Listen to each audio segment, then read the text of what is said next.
Emmanuel Macron et sa femme Brigitte sont, depuis le 29 juillet, au fort de Brégançon, le lieu de villégiature officiel du président de la République situé à Bormes-les-Mimosas, dans le Var. Le couple profite de son repos estival loin de l'Élysée et a donc l'occasion de se rendre sur la plage, mais pas tout à fait gratuitement. Dans son livre Le Fort de Brégançon, Histoire secrète et coulisses des vacances présidentielles, sorti en 2018, le journaliste Guillaume Darret dévoilait la petite remarque honnête de François Hollande sur le sujet.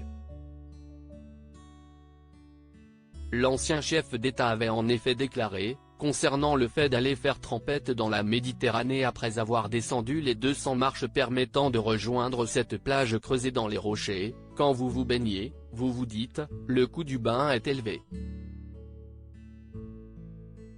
Et en effet, quand elle concerne un président, cette activité revient à 60 000 €.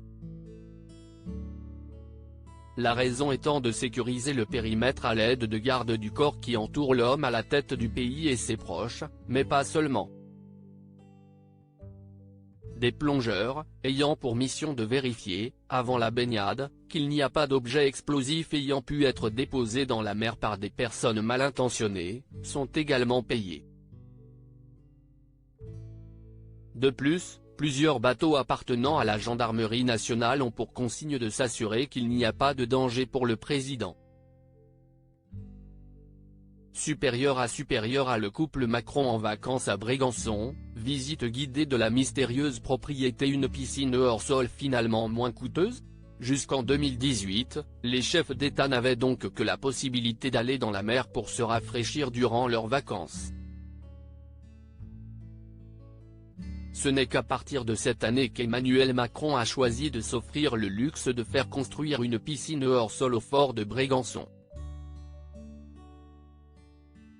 Celle-ci mesure 10 mètres sur 4 et est d'une profondeur de 1,20 m.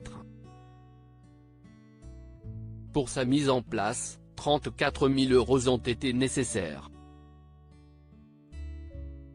Une somme importante, mais qui semble éviter le coût élevé du dispositif de sécurité obligatoire pour chaque baignade dans la mer. Article écrit avec la collaboration de 6 médias Crédit Photo, Jonathan Reboa Panoramique.